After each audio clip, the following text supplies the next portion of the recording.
Gracias por la presentación y por la invitación.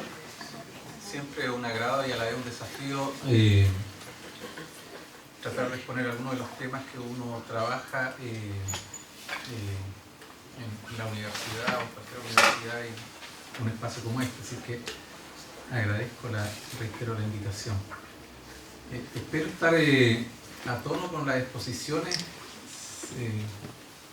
sabiendo que yo vengo del área de la historia y a pesar de los esfuerzos de Eduardo en decirme que esto tenía que ver desde el ámbito de los periódicos, yo trato de hacer el esfuerzo y termino hablando desde la historia, digamos. Pero vamos a ver qué resulta. Vamos. A ver, una de las cosas que el título está interesante, yo lo hallo bonito, el título, es importante, no es menor, digamos, un título, un buen título atrae a las personas, ustedes bien lo saben que son periodistas, digamos, invita, digamos, a leer. Yo hallo que está como encachado el título, está como que atrae. Y define algunas de las cosas básicas desde la historia que nosotros determinamos. Voy a plantear el orden de la presentación, lo que voy a ir conversando para tener como un índice y luego voy a entrar en los detalles. ¿Qué, cuándo? Una primera parte va a hablar de qué, cuándo, dónde y cómo miramos, o sea, cómo se posiciona, en este caso yo, para investigar estos temas. Un marco histórico espacial de la investigación que estoy haciendo, que para efecto de lo que quiero mostrarles es, a mi juicio, muy relevante. Después ya entrar en lo que es la prensa del sur, la prensa escrita del sur, particularmente los periódicos del sur. Y después, como esta algo que todavía no está terminado, digamos, está en elaboración, me permito hacer unos 6 comentarios y como me faltaron más comentarios, unos últimos comentarios finales, digamos, para este asunto. Bueno, vamos por partes. ¿Qué, cuándo y de dónde y cómo miramos? El qué, en historia siempre hay 3 espacios, el espacio temático, el espacio geográfico y el espacio temporal. Para mí siempre eso es muy clave, digamos. ¿Qué voy a investigar? ¿Dónde lo voy a investigar? ¿Y en qué periodo lo voy a investigar? Eso para mí tiene que estar siempre en el título, digamos, de cualquier trabajo. Entonces, para efecto de identificar el objeto de estudio, en este caso, ¿qué voy a investigar? Es la prensa escrita del sur de Chile. Porque otra alternativa podría haber sido la Primera Guerra Mundial, que podría haber sido un tema, digamos, pero acá es la prensa. ¿Ya? Lo segundo, ¿cuándo? Durante el periodo de la Primera Guerra Mundial, y 1914-1918. Si bien es cierto, este es un poco mentiroso, porque los historiadores, siendo también mentirosos, digamos, definimos tiempos, pero nunca esos tiempos son tan cortantes, digamos. Siempre hay un antes, porque decimos antecedentes, ¿ya? Y en antecedentes podemos llegar hasta la independencia en este caso, digamos. Y después decimos 1918, pero luego vino y podemos extendernos un poco más. Pero como que el meollo del asunto es en este periodo. Esto es lo que... Luego viene ¿dónde? El espacio. O sea, no es lo mismo, digamos, la investigación de la prensa en el sur de Chile como puede hacer esto en el norte de Chile o en la zona central de Chile. Ese es otro tema interesante. Por lo tanto, esta es en el sur de Chile. Esta no es la historia en la prensa de Chile, ¿ya? Eso es todo y nada, digamos. Porque muchas veces se dice la prensa en Chile y finalmente termina siendo la prensa en Santiago, ¿ya? Entonces, ¿dónde? En el sur de Chile. Es decir, y aquí tengo que definir qué entiendo por sur de Chile, espacialmente, digamos, ¿ya? Desde el río Biobío, diríamos, es decir, las actuales provincias de Mayeco y Cautín, hasta el seno de Roncaí, Puerto Montt, si ustedes quieren. Hasta ahí terminaría este sur que yo defino, por lo tanto la prensa está inserta en ese espacio. Ahora, el cómo miramos, cómo vamos a mirar esta prensa, cómo vamos a mirar estos temas, es cómo posicionarse teórica y conceptualmente respecto a eso. O sea, uno cuando investiga se posiciona, toma opciones, ¿ya? Muchas veces lo importante no son las opciones, sino el problema no es tomar una posición, sino es no tomar posiciones, digamos, porque eso enreda la discusión. En mi caso, yo estoy mirando desde cómo procesos globales impactan espacios locales. Y en este caso estoy viendo el caso de la Primera Guerra Mundial, pero pudiera citar otros, por ejemplo la crisis del 29, que son procesos globales y tienen impactos locales. La Segunda Guerra Mundial, planteamientos sobre el fascismo, que es una serie de cosas que uno las analiza en términos espaciales globales, pero como que queda siempre en un ámbito de generalidad, finalmente. Y a mí, desde que empecé a investigar en historia, siempre me ha interesado ese lugar del dónde. El dónde. Por lo tanto, mi historia siempre es territorial, ¿ya? Hay historias que son más literales, que están en todas partes y en ninguna. Por ejemplo, les voy a poner un ejemplo para que quienes han leído historia, por ejemplo, Salazar. Escribe una historia de sujetos que no tienen espacialidad. Y en mi cambio, la historia que yo trato de hacer siempre tiene espacialidad. O sea, la fuerza, incluso si no tiene la fuerza que sea espacial. Y por lo tanto, la Primera Guerra Mundial en Chile podría haber sido, y sería en todos lados y en ninguno, pero acá es en el sur, para ver cómo eso se materializa. Hoy día que hablamos tanto de los territorios, los discursos, qué sé yo, ¿cómo se materializa eso? ¿O es solo discurso? No se llega finalmente a territorializar, en este caso mío, la historia, entonces, la idea es superar, por ejemplo, esta visión internacional o esta visión nacional y avanzar sobre cómo fue manifestándose en espacios más concretos. Entonces, por eso los procesos globales e impactos locales. Mirarlo desde las sociedades del sur, mirarlo desde el sur, no hacia el sur, sino desde el sur. Por ejemplo, cuando decimos nosotros, por ejemplo, Sergio Villalobos, no sé, estoy nombrando historiadores que conozcan todo, digamos. Sergio Villalobos dice la incorporación de la Araucanía, ¿no es cierto?, al territorio nacional. Y habla de la incorporación, la integración de la Araucanía, etcétera, usa esos conceptos. Pero si yo estoy instalado en el sur, digo, bueno, yo estaba integrado antes y me desintegraron. Entonces, también es importante metodológicamente dónde me instalo para usar uno u otros conceptos. No sé si me logro explicar frente a ese punto. Entonces, mirarlo desde las sociedades del sur y entrar en esa sociedad y mirarlo desde ahí.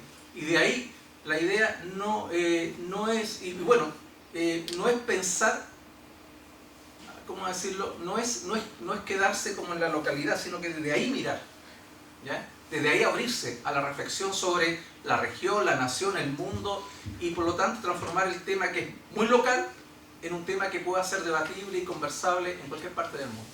¿Cómo transformar esos elementos como locales en un debate intelectual que sea muy particular, muy propio, en que yo me maneje? Yo siempre hablo, uno tiene que manejar su metro cuadrado, pero con eso dialogar con la intelectualidad que pueda plantear estos temas en otras partes del mundo, ¿ya?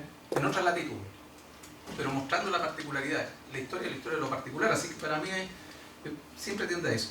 ¿Y a través de qué? De los periódicos locales. En este caso, me voy a centrar en esto, uso otras fuentes, pero para efecto de la presentación de ahora, en los periódicos locales, que resultan sumamente interesantes. A mí ha sido siempre una atracción leer periódicos, es fascinante. Y los invito a que lean periódicos antiguos y lean la prensa antigua para que vean, lo mostraban desde las primeras presentaciones, cómo ha ido cambiando también la prensa. Entonces, no siempre ha sido así. Eso. Ahora, el marco histórico espacial es interesante porque, si, como decía yo, voy desde la zona, hoy día, miren, los conceptos de esa macro zona sur. ¿Ya? Macro zona sur, es una categoría estatal, ¿se fijan? Cómo han estado construyendo categorías. Bueno, toda esta zona que nosotros podríamos decir la Araucanía también, otro momento. ¿Ya? En un momento dado se habló de esta zona como la Suiza del sur. Y hoy día se habla del sur también. Del sur no como punto cardinal, sino el sur como punto, como espacio territorial. El sur, la gente del sur. Si no, vean el clima, ¿no es cierto?, en la zona sur, dice. Cosa que es nueva, digamos. No es del siglo XIX. En el siglo XIX no existe la visión del sur que tenemos hoy día. La prensa lo refleja, van a darse cuenta en algunos detalles. Entonces, esta zona sur del Biobío al seno de Reloncaví, y historiar ese territorio y esa historia. Espacio y territorio van juntos aquí en este caso, porque si yo pienso en los procesos de integración, desintegración de estos territorios, uno tiene que poner una fecha, 1850, por poner nuevamente una fecha así, estilo historia, digamos que puede ser antes, puede ser después. Y para el proceso de inmigración, digamos de extranjero, europeo en este caso, entre Valdivia y Melipulli, ¿ya? Es lo que nosotros conocemos, Melipulli era el lugar que después se llamó Puerto Montt, conocemos hoy como Puerto Montt. Es lo que conocemos nosotros como la inmigración alemana, ¿ya? Entonces, esas provincias del sur, Valdivia, Yanquihue, que en ese momento se llaman, ese nombre tenían esas provincias, reciben esta inmigración alemana. Pero la Araucanía, entendida como Malleco y Cautín, para un referente espacial conocido por usted, no tiene esa, no, aquí no decimos la inmigración alemana, decimos la inmigración a este territorio. Entonces, cuando decimos la inmigración al sur, hay que dividir necesariamente estos dos espacios. A lo menos, no olvidarlo. Ese va a ser el primer comentario que voy a hacer, cómo eso se refleja en la prensa.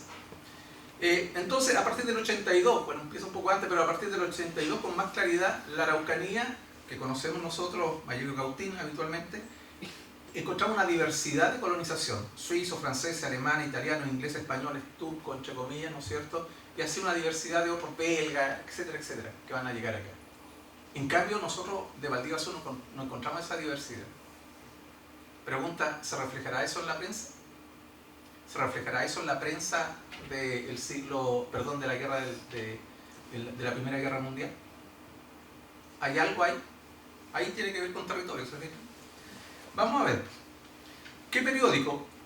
A diferencia de ahora, bueno, ahora cuando empezó esta cosa digital aparecieron periódicos locales, pero son digitales, son de todo el mundo también a la vez. Allá antes no, antes los periódicos como eran materiales eran del pueblo y probablemente no se conocían más allá del pueblo, pero hoy día puede ser local y global. Entonces cada pueblo, exagero un poco por supuesto, tenía su periódico. ¿Ya? Había un tema de periódico. Son de diferentes caracteres. Hay algunos, o sea, en general incorporan noticias o información económica, política, cultural. Son expresiones de muchas cosas, digamos. No es diario financiero, por ejemplo, sino que son diarios que... la mayoría son de corta vida, duran muy poco, y algunos se crean a propósito de elecciones políticas, presidenciales, campañas presidenciales, surgen y nacen y mueren con estas campañas, o por falta de financiamiento, es una historia conocida, ¿no es cierto? Mueren también. El ámbito de las noticias, o de la información, aquí entro en lenguajes que no sé cómo manejarlos, ¿no es cierto? Son, aunque sea de cholchol el diario, dice noticias internacionales y da cosas de Europa, eso como lo internacional. Noticias nacionales, reproduce diarios o noticias que se han publicado en el Diario Ilustrado, etcétera, en Santiago, esas como los nacionales. Y noticias regionales, no sé, Temuco, otras partes, y noticias locales, como que del terruño, de lo propio, digamos. Esos son como los ámbitos, los planos que uno identifica de los periódicos. Ahí tienen periódicos. Y yo les decía que los periódicos son expresiones locales, interesantes en aquel entonces. ¿Y qué expresiones? El colono, porque había mucha colonización. Entonces, expresión de los colonos. Y aquí tenemos dos colonos, y van a haber muchos más colonos, que en un solo periódico, uno es de Traiguén y otro es de Angol. ¿Ya? Y en términos de, para que ustedes sepan, el Diario Austral, por ejemplo, imagínense, el Diario Austral, ¿ya? De la región austral, en ese tiempo, 1916, cuando se funda el Diario Austral, esto era lo austral, no era ni siquiera el sur, porque estaba más allá del sur, porque el Diario del Sur era de Concepción. Entonces, la prensa va captando también estas territorialidades, y hay otros periódicos que se llaman, no sé, tienen el nombre del pueblo, me viene alguno a la cabeza, pero tienen los nombres de los pueblos, y siempre van refiriendo a lugares, a espacialidades. El Mercurio no es, o el Ilustrado es como cualquier lado, digamos. Pero el colono de Traiguén, etcétera, ¿me entienden? Entonces aparecen muchos de esos asuntos. Bueno, por nombrar algunos que duraron un tiempo. El colono de Angol, ya lo decíamos, el colono de Traiguén, las noticias de Victoria, que sigue estando presente, ahora se llamaban las noticias solamente, se publicaba en Victoria, y ahora creo que se llaman las noticias de Malleco, le pusieron a varios, pero es el mismo. 1910, que es el diario más antiguo de la región. El diario Austral de Temuco, el diario Austral, el Correo de Valdivia, la Prensa de Osorno y el Yanquihue de Puerto Montt, ¿ya? Entonces, si ustedes se fijan, tienen nombres asociados por ejemplo, algunos espacialmente, otros con temas asociados al sentido de la prensa, ¿no es cierto? Y otros a temas como el colon, a sujetos, digamos, a sujetos históricos. ¿Qué aparecen en estos periódicos? Por ejemplo, estoy poniendo solamente ejemplos, un montón de periódicos hay. Entonces, el Colono de Angol muestra, por ejemplo, maquinaria, ¿ya? Recuerden que esa zona va a ser el corazón triguero de Chile, por lo tanto hay un mercado de compra de maquinaria que es importante, etcétera, etcétera, y hay dos ejemplos de periódicos por mostrarles ventas de maquinaria de estas casas inglesas instaladas en Valparaíso. O noticias más locales, ¿ya? Noticias más locales de una población que van a ser en Angol, de los militares y todo, una historia por el estilo. O, aquí está transcrito, yo lo transcribí esto, noticias sobre la nueva industria en Angol, ¿ya? De 1908. ¿Sí? Hablan sobre la nueva industria, esas son preocupaciones locales. O de repente aparecen notas, por ejemplo, esto me interesa a mí, por otra investigación que estoy haciendo, y me permití traerla acá, que en el Colono de Traiguén, el 28 de septiembre, ya estaba la guerra, en 1914, una persona que colabora con el Colono hace una visita a Lumaco y empieza a describir la trayectoria, hace una crónica y se la publican en dos capítulos, digamos, en dos tiradas. Entonces cuenta, y uno va a describir, son como visiones descriptivas, y uno va viendo ahí cómo va pasando eso, él va diciendo y va dando cuenta de los problemas que tiene, etc. Ahora, respecto a la Primera Guerra Mundial, hay que tener claro, ¿no es cierto?, que el inicio fue el 28 de julio de 1914, como referente, tenerlo en la mente, y terminó con el armisticio, ¿no es cierto?, del 11 de noviembre de 1918. Ese es como el momento de la guerra, entre comillas, oficialmente, ¿ya? Ahora, pero para entender los periódicos uno tiene que dar cuenta de la historia, y ahí es donde me arranco hacia la historia. Porque los periódicos no están en el aire, digamos, no son periódicos digitales, nada, son físicos, necesitan, o sea, hay que saber dónde están espacialmente, territorializar los periódicos, diría uno, ¿ya? Territorializar los periódicos. Entonces, ¿qué está pasando en este territorio? No en otro territorio, en este territorio. ¿Qué está pasando? Hay un aumento significativo de la población, primero. Mire, en 1864 el censo dice que en la Araucanía, solo en la Araucanía vendría a ser como desde el Río Cruce hasta el Biobío, hay 100.000 habitantes, ¿ya? De los cuales 80 y tantos mil, 85.000, voy a redondear cifras, son mapuche, 15.000 no son mapuche, ya que están fundamentalmente en la zona de Malleco al Biobío. El censo de 1907 dice que esta misma región tiene 500.000 habitantes. O sea, en 30 años, no, en 40 años, la población ha aumentado de 100.000 a 500.000. Ustedes dirán inmediatamente, ¿no es cierto?, ahí hay un mercado que puede consumir periódicos. Porque además esta población no solo aumentó, sino que esta población se ha estado desplazando en los espacios urbanos, y el periódico surge en espacios urbanos. Que yo sepa, hoy día se puede hacer, instalarme en el campo y hacer un periódico digital, pero entonces, ¿quién le iba a comprar un periódico? ¿Ya? Entonces, el desarrollo de la prensa en el sur está asociado al desarrollo de las ciudades. ¿Ya? Por eso cada pueblo tiene, no cada fundo tiene un periódico, cada pueblo tiene un periódico, hay un mercado, ¿ya? Y la otra cosa es que es para población alfabeta, tiene que leerlo, parece obvio, y esta población, aumentó la población, está instalándose en las ciudades, pero si al comienzo 85.000 eran mapuche y 15.000 eran nuevos habitantes, digamos, el año 97 o 1907 los censos dicen que de esos 500.000, 400.000 no son mapuche, 100.000 son mapuche. Estoy redondeando las cifras para no entrar en detalle. Entonces tenemos también ese otro elemento, o sea, no se puede entender la prensa, creo yo, sin entender la población, ¿ya? Hay un tema poblacional ahí que hay que, material si ustedes quieren, que es básico. Bueno. Por otro lado, hay una realidad en la región que es la lucha por la tierra, que sigue hasta el día de hoy. ¿Para qué contarles yo a ustedes algo que ya saben? Tensión y lucha por la tierra, eso es un elemento permanente, ¿ya? Hasta hoy. Hay una expansión económica, significativa en la región. Desarrollo de la ganadería, desarrollo de la producción cerealera, agricultura, desarrollo del tema forestal, sobre todo en el siglo XX, desarrollo de nuevos emprendimientos industriales, etcétera, etcétera. Desarrollo de las ciudades, desarrollo del comercio. Por lo tanto, sobre todo desarrollo del comercio, avisaje, financiar diario. Construcción, y hacia 1910 ha estado con más fuerza el fervor por construir esta idea de identidad nacional, que es al punto que quiero llevarlo finalmente. En el fondo el Estado está también buscando mayores grados de estatidad, de ser Estado, fortalecer los pueblos, fortalecer la institucionalidad, fortalecer la presencia estatal, mayores grados de estatidad, diríamos eso, ¿ya? El hecho del Estado ser Estado, digamos, y actuar como Estado.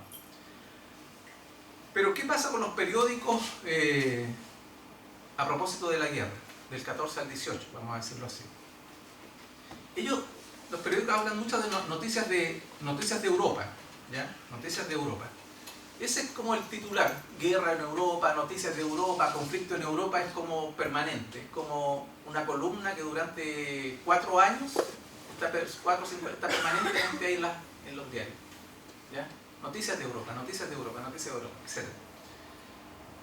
Informas qué cosas sobre las operaciones en Europa, o sea, las operaciones militares, lo que está ocurriendo allá, el tema de la guerra, el tema de la diplomacia, etcétera, etcétera. Pero también da otras noticias, ¿ya? Otras noticias. Por ejemplo, crónicas, cartas, inserciones. Aquí puse poemas, no sé cómo se llama, pues, no sé, avisaje, el avisaje. Y la iconografía. Aquí las presentaciones que tengo de imágenes están asociadas a iconografía porque pienso que es más digerible para una audiencia muchas veces eso, y porque también en el periódico es como las primeras experimentaciones de la iconografía, fotografía en este caso,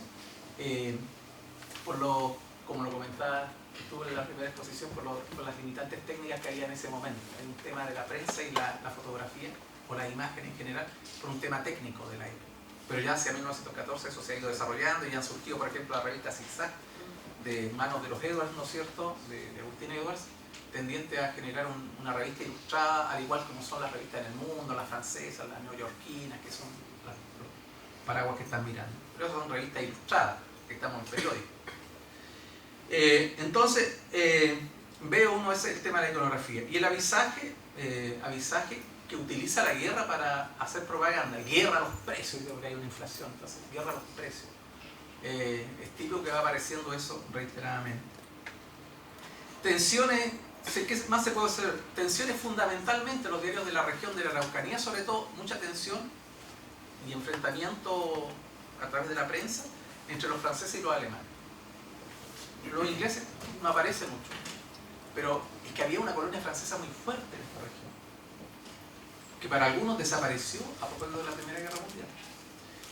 Y los alemanes, para qué decirlo, ¿no es cierto? Y en la zona sur más todavía hay una presencia muy fuerte de ellos, y por lo tanto hay una tensión entre ambas colonias y entre ambos grupos, digamos.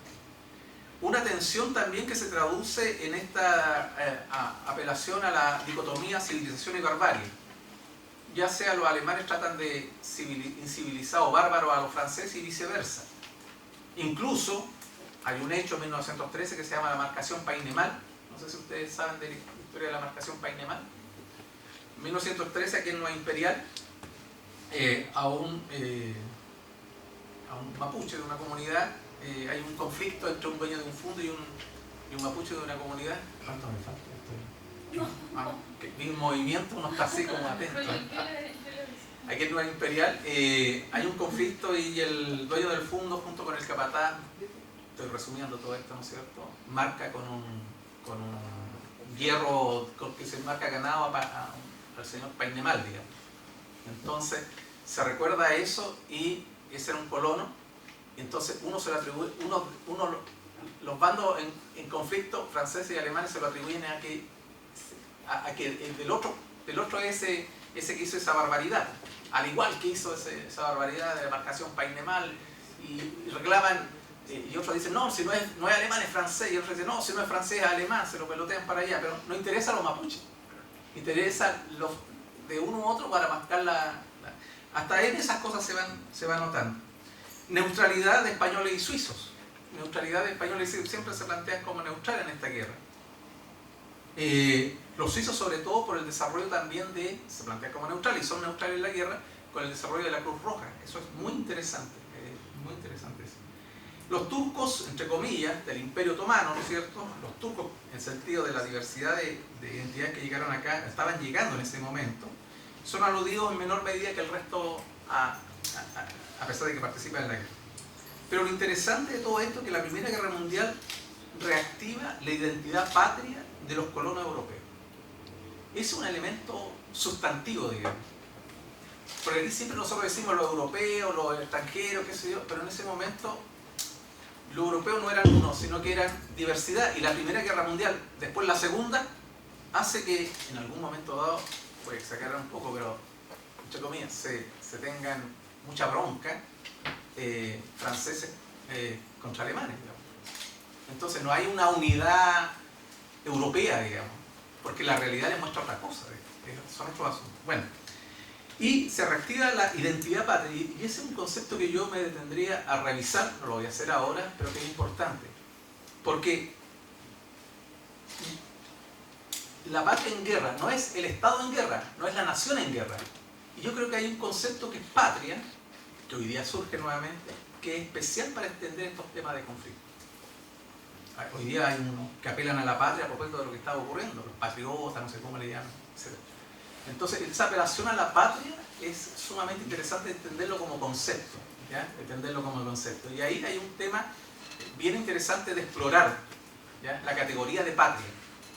¿Qué entendemos por patria?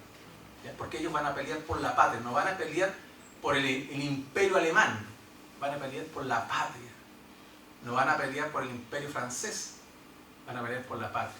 ¿Ya? Entonces, ¿qué implica eso? Ese concepto que a veces no lo tomamos en cuenta, en ese tiempo era relevante, y cuando hay conflictividad emerge más ese concepto que otros conceptos como nación y Estado, por supuesto. Entonces, ese yo, una de las primeras conclusiones que... Ahora, yo tengo puros comentarios, no tengo conclusiones prácticamente. Esta idea de los periódicos de Mayeco y Cautín y periódicos de Valdivia, Yanquihue. Fíjense, este es un periódico, el Yanquihue, de Puerto Montt. Si uno revisa el Yanquihue, hay toda una apelación permanente, digamos, al imperio alemán. Y aquí tenemos 1917, ya cuando la guerra está balanceando hacia la derrota alemana, tenemos, puse una sola imagen, pero podría haber encontrado muchas más, digamos. El Kaiser y Carlos I de Austria revisando las tropas, ¿no es cierto? Pero hay mucho de eso, hay mucho de la familia del Kaiser, el cumpleaños del Kaiser, etcétera, etcétera, etcétera. Hay mucho de aquello, digamos. No encontré cosas que dijeran Francia, ¿ya? O no sé, no encuentro Francia o Inglaterra, encuentro puro alemán. Y bueno, vuelvo al punto anterior, territorializar los diarios, ¿ya? Y ahí esa palabra guerra europea es independiente del diario, sea del más al sur o no, siempre está apareciendo. Guerra europea, como sea. Pase de largo. Punto interesante, en cambio acá, en la Araucanía, el diario Austral, recuerden, se fundó el 16, en noviembre 13, recuerden que el armisticio, no somos, los historiadores no es que seamos obsesivos con las fechas, sino que nos permiten hacer cronología y entender algunos fenómenos. El 11 fue el armisticio, ¿no es cierto?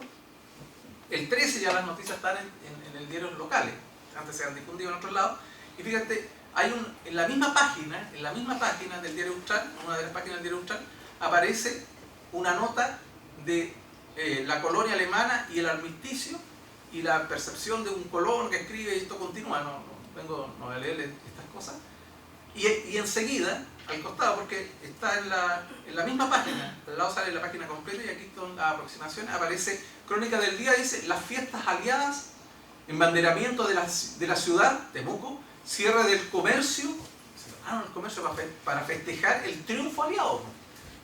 Y los alemanes están derrotados, pero aquí mismo, ¿ya? Tu vecino podría ser alemán ¿y qué pasaba en las familias que se habían casado un francés con un alemán?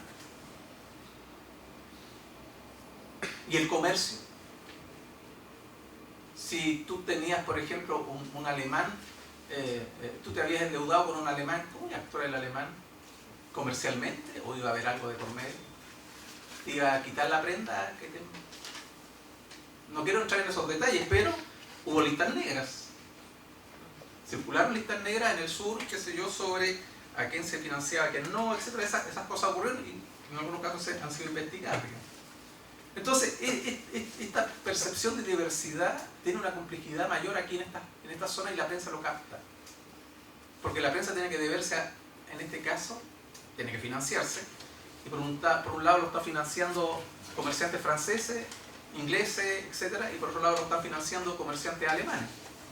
Donde estaba Falabella estaba el Banco Alemán Transatlántico, por ejemplo. Inversiones de Berlín que estaban aquí financiando una serie de... y eran poderosos, pero habían perdido la guerra. ¿Qué hacer? ¿Ya? Entonces, son desafíos que está teniendo la prensa. Segundo comentario.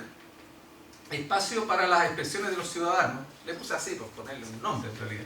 Por ejemplo, se capta, pongo este ejemplo, se capta una serie de manifestaciones literarias, podríamos decir, de la gente que tiene cabida en estos diarios.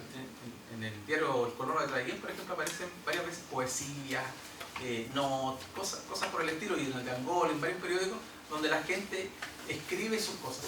Se escriben extractos de La Guerra y la Paz, por ejemplo, aparecen pedacitos así, reflexiones, a veces sin muchos... Bueno, etc. Ahí tienen un periódico, tienen ese periódico, tienen ese periódico y ahí una persona, La Guerra y la Caridad, es bien interesante, si algún día a alguien le interesa leerla. Solamente les digo cómo comienza. Hoy la Europa solloza. ¿Se fijan? Hoy la Europa solloza. Pero también hay un tema de género ahí. Dice, los hombres van a la guerra y las mujeres cuidan a los heridos. Es súper interesante. Y al final termina con un tema, el último párrafo dice, por eso participen y inscríbanse en la Cruz Roja, digamos, para socorrer esto. Pero es interesante cómo se buscan figuras para...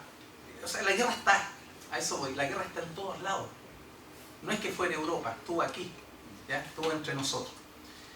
Fíjense ustedes en el caso del Colono de Traiguén, en homenaje a un héroe. El 17 de febrero se publica un extracto como una noticia pequeñita, homenaje a un héroe, y ahí dice, habiendo caído en el campo de batalla, etcétera, etcétera, y ahí es el joven chileno, de padres franceses, o sea, era chileno, pero fue a pelear por la patria de los padres. Y los padres se quedaron acá, él fue a pelear, murió, y ahí en Galvarino, cerca de Galvarino, donde está la colonia, una parte de la colonia francesa, van a hacerle un homenaje a este héroe caído allá. Voy en la mitad ya, pero hay otras noticias, 3 jóvenes franceses que van a la guerra, están los nombres, va apareciendo en el diario, se llama El Independiente de Lautaro, 1915, despedida reservistas de Italia, o sea, van a la guerra, van muchas noticias de esas. Esta carta es interesante porque es una carta de Pedro Vivar que la manda herido en Bayeux, dice ahí, dirigida a su hermano Juan, y que fue publicada en El Colono de Angola, y da cuenta de cómo estuvo la guerra, cómo están las percepciones al comienzo de la guerra. Recuerden que partió en julio y ya está en noviembre. Y la guerra continúa, como le decía en la historia, y si bien uno termina en 1918, la guerra continúa después, porque reunión de antiguos combatientes en el Hotel de France de Traiguén, y para formar una sociedad. Sociedades combatientes de la guerra, ¿no es cierto? Se formó en todas partes del mundo, en Chile, por supuesto, y fue publicada en el Colono de Traiguén. Otro comentario. No sé cómo ponerle a esto, pero le puse difusión y análisis de la guerra. Lo que les quiero decir es lo siguiente, que por ejemplo hubo muchos charlistas que recorrieron el país dando cuenta de la guerra. Este es uno de ellos. La conferencia del serbio, recuerden que ahí comenzó todo, Dimitrijević, ¿ya? Y que fue publicada el 10 de mayo, está anunciando que va a haber una en el Teatro Teper. ¿Cuál es el lugar de escenario? Un teatro. Y ahí él daba una charla sobre la guerra. Pero de eso habían otros literatos de Chile, periodistas o no sé cómo, publicistas le decían también, que venían y daban charlas, militares que daban charlas en algunos lugares sobre las estrategias de guerra, etc. Había mucha reunión donde se daban charlas de esto. Habitualmente se usaban los teatros o los clubes de colonia. Pero también el cine. Ahí tienen Rasputín, lo puse por la imagen, digamos, en otro periódico de por acá, y en el que se iba a publicar eso. Pero lo interesante es que en algunas oportunidades salía que después de la película iban a presentar cortos de la guerra. Y eso ya resulta interesante, la guerra, y el diario iba captando esa información y la gente iba a ver la película y al final iban a ver unas imágenes, las primeras imágenes en movimiento de la guerra, ¿ya? Y entonces se iba a dar como unos cortos de la guerra. Imagínense en pueblo así, no como ahora, sino que lloviendo, todo ahí, barriales, qué sé yo, Traiguén, no sé, Temuco mismo. También es un espacio para el posicionamiento, diría entre comillas, esto es entre comillas, de las colonias. Por ejemplo, fíjense esta secuencia. Siempre yo trato de ver secuencias, consumir, yo digo consumir mucho periódico en este caso, para ir viendo cómo ahí fue cambiando. Se me ocurrió analizar el 12 de octubre, Día de la Raza, día de etcétera, para ver qué pasaba con los españoles. Fíjense esto, el Día Neutral, 12 de octubre de 1917, los Reyes de la Paz, son neutrales, entonces todos en guerra, nosotros somos los Reyes de la Paz. Sigue la guerra, ¿ya? Es la misma foto, ¿ya? Va cambiando el discurso, un año después si no cambian nada. Imagínense, después cuando aparece 10 años después más viejito, es como, pues me cambiaron al rey, dicen. Después dice ahí, los buenos samaritanos, o sea, la guerra está encendida y fue, y alguien lo acoge, alguien lo acoge. Esos son los reyes de España. Es la posición, el posicionamiento de la colonia española, que debe tener a lo mejor influencia o mucha influencia sobre el Día Neutral, y va poniendo esto en el día de la hispanidad que le llaman. Y finalmente, terminada la guerra, fíjense ustedes, los reyes de España. O sea, los reyes de la paz, los buenos samaritanos. O sea, ahí uno puede empezar a mirar cómo se van posicionando los personajes, pero también cómo se usa la imagen.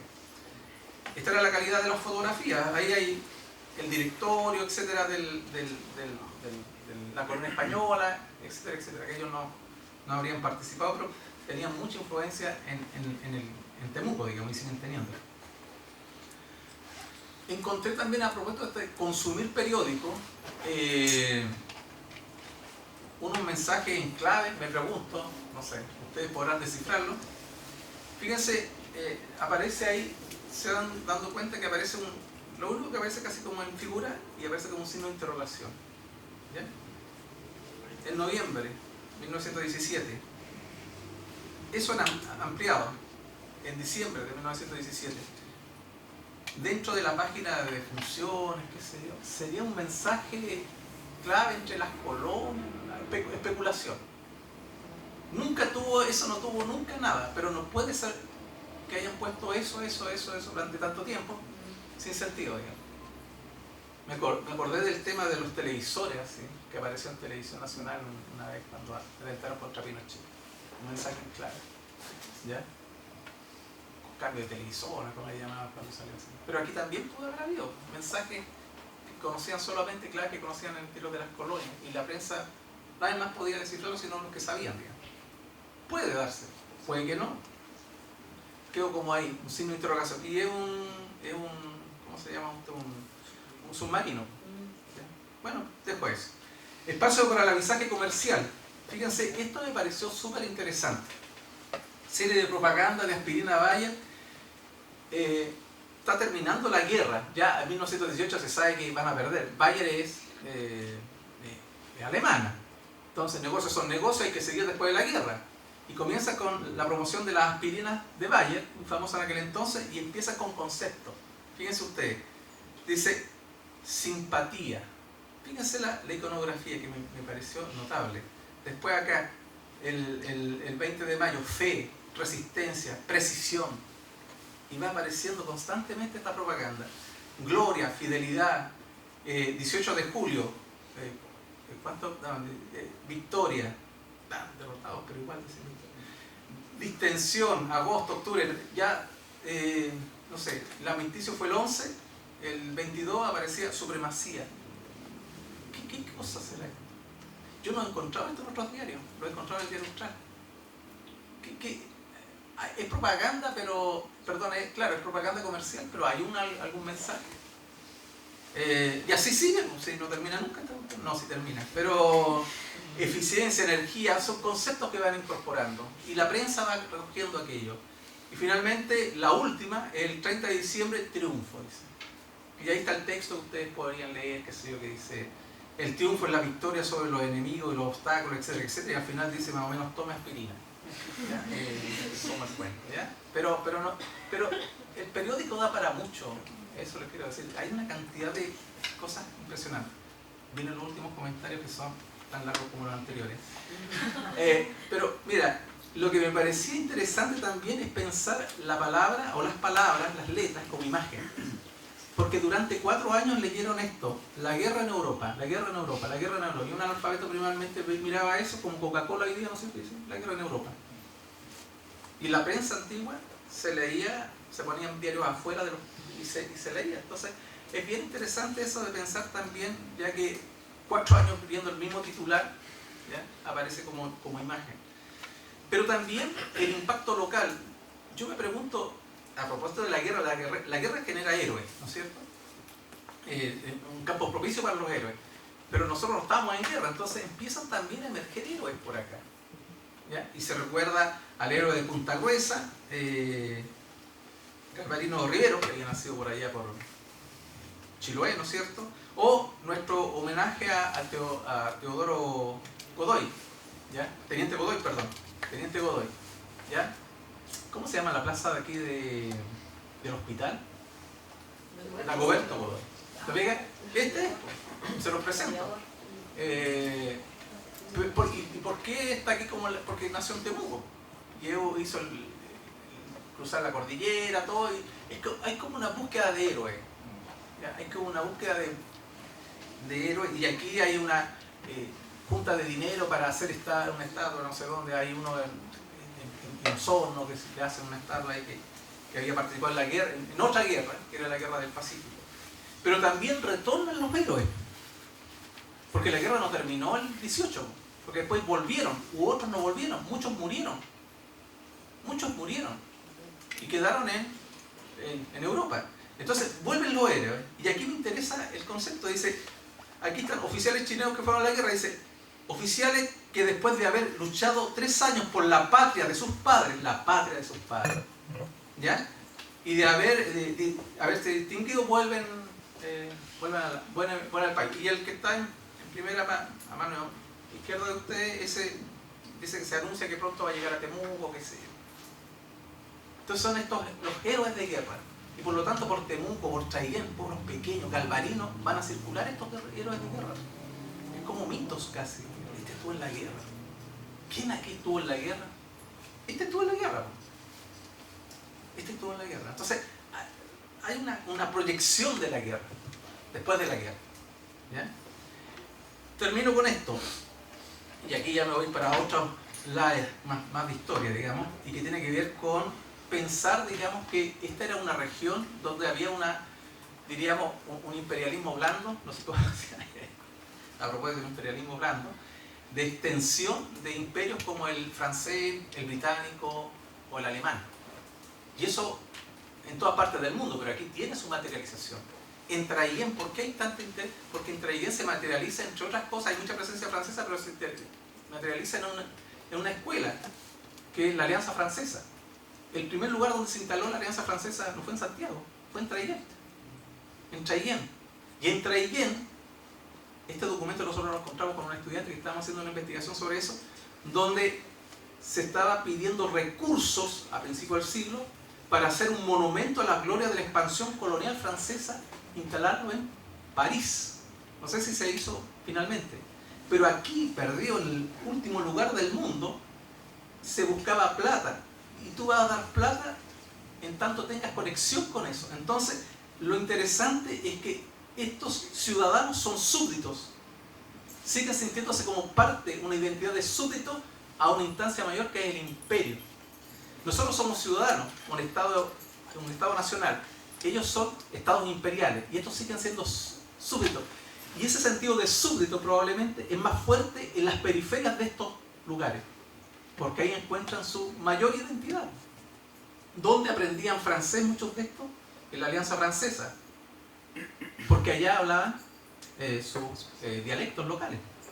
Entonces, el término de construir identidad propiamente tal, a través de la Alianza Francesa, ahí se hablaba del correcto francés de aquel. Lo mismo con los alemanes en las escuelas alemanas, si no es solo con los franceses. Y está el tema de la patria. Y por último, para no inquietarlos más, fíjense, el Correo del Sur de Puerto Montt en enero de 1935 publica esta imagen, se llama el crucero alemán Karlsruhe, ¿ya? Y aparece en un triángulo, hay estudio de imagen, ¿no es cierto?, de todo, en un triángulo, 3 fotografías. Está en la parte superior, y aquí me permitan leerle lo que sale al pie de página, porque probablemente ustedes no van a alcanzar a leerlo. Dice, Bernardo Filippi, el primero en traer colonos alemanes al sur de Chile. ¿Ya? Aquí está ahí. Segundo, el crucero alemán Karlsruhe, nada más. Y el tercero, lo deberán ubicar, Adolfo Hitler, el Reichsführer de Alemania, a quien este país debe su situación actual, 35, Alemania está recuperándose de la guerra, todo, etc., y que todo el mundo admira. El año 35, ya es canciller, etcétera, etcétera. Aquí, al fin del mundo. Y ese barco, es un barco crucero, es un barco insignia alemán, que recorre el mundo, ¿ya? Con los futuros oficiales que van a participar en la Segunda Guerra Mundial.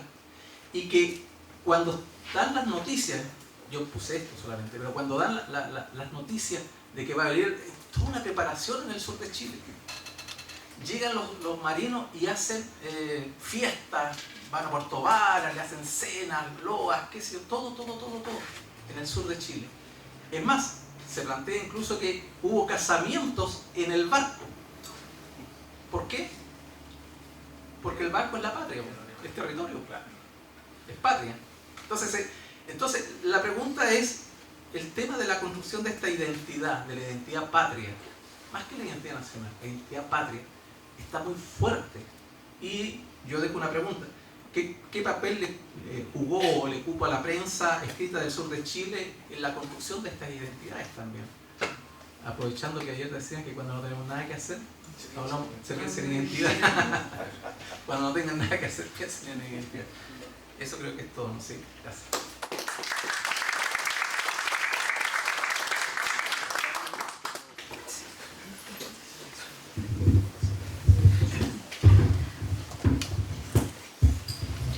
Bueno, agradecemos al profesor Jaime Flores por su exposición. Damos el tiempo para hacer 2 reflexiones, 2 comentarios o 2 preguntas. 2, 3. Una pregunta. Entiendo que hubo un combate naval muy importante frente a Lota, donde los ingleses estaban en la orilla, muy cerca de la orilla, y los alemanes mar afuera, y caía el sol. Entonces parece que hundieron los alemanes varios buques ingleses. Y después, bueno, los ingleses los pillaron y todo, pero eso no puede haber sido que ayudó mucho a que los diarios locales de acá, desde el comienzo de la guerra, se sintieran como partícipes de ella. Yo creo que, claro que ayudó, esas noticias ayudan. Es más, los marinos de ese barco, finalmente, del barco alemán, desembarcaron. Sí, hubo fiestas, le llevaron carne. No, pero sí, además de eso se fueron, eran especialistas, algunos quedaron contratados como en algunas empresas locales, y después otros querían devolverse, pero ¿cómo devolverse al campo de guerra? Pero no tengo mayores antecedentes de eso. Sé no me acuerdo cómo se llama, como Dresden, así. No me acuerdo cómo se llama, pero parece que el comandante se llama así. Pero lo que ocurre es eso. Yo en el terreno estuve haciendo un trabajo de terreno y estaba en Puerto Montt y me contaban, y dice, lo mismo que tú me estás contando. Y me decían que aquí en Puerto Varas llegaron unos de estos marinos y fueron los encargados de hacer, no sé, el reloj de tal cosa, otros fundieron esto porque eran técnicos y quedaron ahí. Pero sin duda, lo que tú dices, ahora no es, lo que sí diría para clarificar, no es que por eso la gente tomó partido por los alemanes. Además, Chile era pro-alemán en una parte importante, digamos, un buen tiempo. Ejército prusiano, chileno. No, pero no solamente el ejército, la sociedad, los embajadores, la política, digamos, no solo el ejército. la política. Lo que pasa es que Alemania era una fuerza importante en aquel entonces. Mira, la influencia alemana, tú lo ves en el ejército, que es lo más obvio, ¿no es cierto? Pero vamos más allá de lo más obvio. Por ejemplo, la presencia alemana en lo que es la geografía. Notable, o sea, todo lo que tiene que ver con geografía de esa época y antes, poco antes, tiene que ver con influencia de los intelectuales alemanes. ¿Ya? Entonces, no todo eso, bueno, etcétera. Uno podría seguir con más cosas. En la educación iban a ver los modelos alemanes. Es más, conversaba con un historiador que... de Humboldt. No, pero eso es anterior. 100 años antes, o 200. Sí, pero eso. ¿Profesor Tazo? Sí, también, o sea, me gusta mucho la perspectiva de poder ver, y tú lo dijiste muy claramente, la Primera Guerra Mundial estaba sucediendo acá.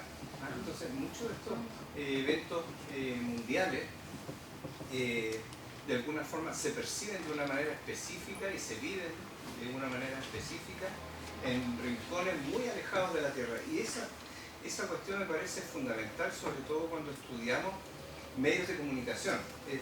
Yo lo conecto ahí con algunas de las temáticas que me interesan. Siempre le digo a mis alumnos, imagínense que si usted se va a Tailandia o a otro lugar, probablemente los únicos temas de conversación en común que van a salir son aquellos que le hayan proporcionado los medios más robustos de comunicación a los que usted accede, en el fondo. Usted va a poder hablar sobre Batman, por ejemplo, o sobre el fútbol internacional, o sobre, etcétera. Son pocos temas, pero es interesante porque en la práctica, cuando tú estás tan lejos de los centros donde se produce la cultura, solo las redes de distribución más robustas llegan hasta donde tú estás. Entonces, los grandes negocios, las grandes digamos, cadenas, tienen la capacidad para llegar hasta los últimos rincones del planeta. Entonces, cuando tú estudias históricamente esos rincones, también te encuentras entonces con los tentáculos de esta enorme red que se han extendido hasta allá y con las temáticas que van llevando. Entonces me parece muy muy interesante la perspectiva y comparto totalmente esta idea de ir a ver cómo en esos lugares se produce esta selectividad. Por otro lado surge la pregunta, ¿cómo se seleccionan estas cosas? Porque no todos los temas de interés global seguramente atraen, digamos, a las poblaciones de la misma manera. Así que eso era un comentario. Y lo otro, recordé que leyendo las memorias de inmigración y colonización y colonia, digamos, de Vicente Pérez Rosales, hay un párrafo que lo logré encontrar acá, le saqué una fotito, si querés te la mando más rato, a propósito de... hay una serie de consejos que Vicente Pérez Rosales da a propósito de cómo debiese atraerse a los colonos y de consideraciones que hay que tener sobre ellos. Y una de esas consideraciones involucra que nunca hay que olvidar que el colono que llega voluntariamente a Chile no pierde su identidad patria, no, su conexión con su propia, lo dice así, mira. Sin embargo, por notorio que sea el derecho del hombre para separarse del todo o temporalmente del país que le vio nacer, nunca puede romper enteramente los vínculos de interés general que lo unen a él. Y así como el que emigra tiene derecho para volver a vecindarse a su patria, también tiene obligaciones que respetar para con ella. Y así siguen un par de párrafos más sobre el tema, que está como en relación a lo que tú dices. Acá el proyecto colonizador tenía que tomar en cuenta de que la persona que se venía no se volvía chileno automáticamente. Sí. Eso, muchas gracias por tu posición. ¿Puedo comentar? Sí. Mira,